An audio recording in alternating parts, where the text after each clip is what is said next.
Well, so that's Peter McMenu there. The full interview is at 2 p.m. tomorrow.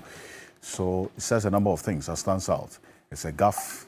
This contest is between MPP and NDC. I think later he corrected himself and said MPP, NDC, and the others.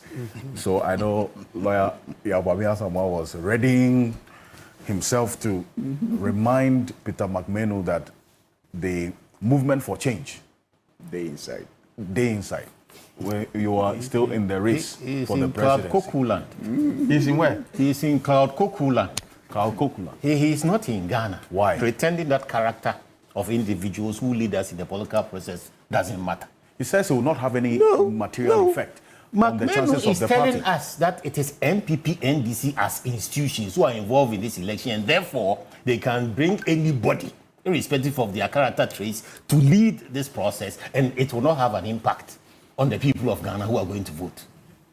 He is in Cloud Cuckoo land. Ghanaians are very, very aware of themselves. And that apology is so insincere. Right from the beginning, the succession plan engineered by the president has fallen flat. Baumia was a false start, and Napo has crashed them in flames. They are already down in flames. They've crash landed. How do you describe there is nothing left. There is start? Absolutely nothing left. Have you heard from the president and the flag bearer about what Napo said? Do you think it doesn't deserve a reaction from them? And McMahon was proud enough to say that the MPP hasn't said anything. The corporate MPP hasn't said anything about what the appetitive nominee, presidential nominee, vice presidential nominee has said. And it was not just about the Nkrumah thing. It was arrogance personified. You have just been washed clean by Otumfuo. Washed clean by Otum. Who spoke to you and told you that you are arrogant? You are arrogant, and be careful and make sure that you don't go and display that arrogance. Saying so. It is called Kasakwa. When a chief is bending the talk in Proverbs, what he was telling you. You are not a key man. Yes. You are not a key man. And then immediately after that, you go and stand in front of a crowd. What do? You thank everybody. Because it's a redemption. Straight from the palace. You've been redeemed. You've been advised. So everybody will now assume that, oh, you were never brought up to be arrogant, and it's a public perception. So what do? You stand in front of a crowd and you thank everybody for accepting the new you. Instead, you begin by telling everybody who is dissatisfied with the party to go to hell. If you like, come. If you don't like, don't come. Because whether you like it or not, this is where you should be. And then from there, you go and insult the intelligence of the people of Ghana and tell them that there's no doom so. And if you like, do what you like. Then you move beyond that and tell the people of Ashanti that so their planque is good for Ashantis, when it was not good for the man who has made him the vice presidential nominee. The flag bearer is telling him that being vice president is useless because it's an aplanque's job. You don't have any authority on otherwise. And he is inflating that position on Ashanti. And Napo is telling Ashantis, resorting to tribal talk, that Ashanti should take what he is bringing to them, which is useless because fear. And then he ends by destroying Kwame Nkrumah's by that disastrous attempt to paralyze Kwame Nkrumah and Nanado. Why does he have to idolize Nanado? Nanado is on his way out. He says it's his opinion. Yes, it is your opinion.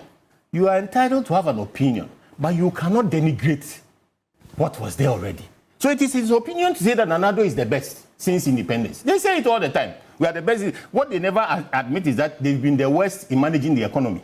Oh, we've been the best since independence, providing roads. We've been the best since independence, railways. We've been the best since independence, free SHS. What they never say is that we've been the worst in declaring Ghana a bankrupt country. So Napo stands and says Nanado is the best. That's his opinion. Mm-hmm.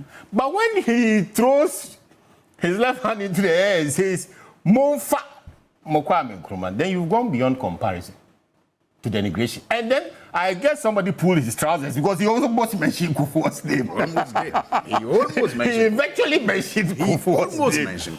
And then he was pulled up short. Look, do you realize, if you were watching, do you realize how desperately embarrassed they were and they were trying to stop him?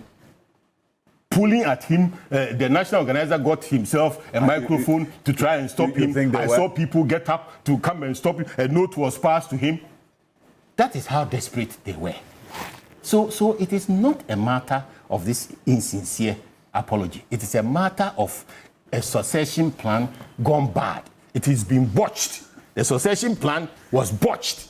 And it is still botched to the extent that Napo has crash-landed the MPP's campaign. It's over.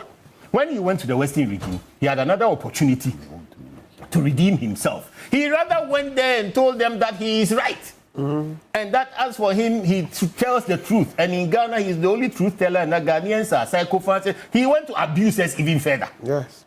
He went to abuse Ghanaian voters even further. And McMedu comes to sit down and say it's between NPP and DC. So this useless duopoly process that dehumanizes the Ghanaian voter.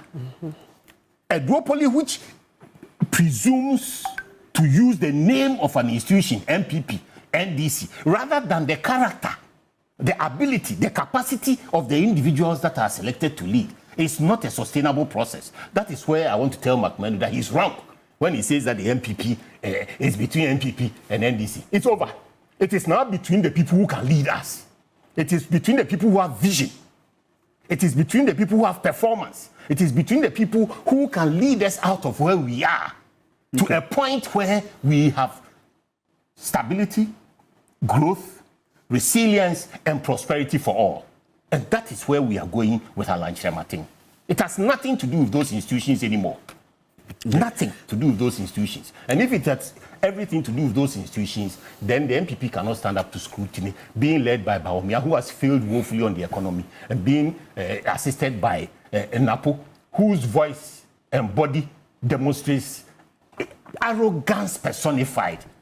And all of it being presided over by a president on his way out, who assumes that we all love him and therefore doesn't care about what happens around him or what he does. And somebody just asked whether he's aware of the things that are going on around him, right here.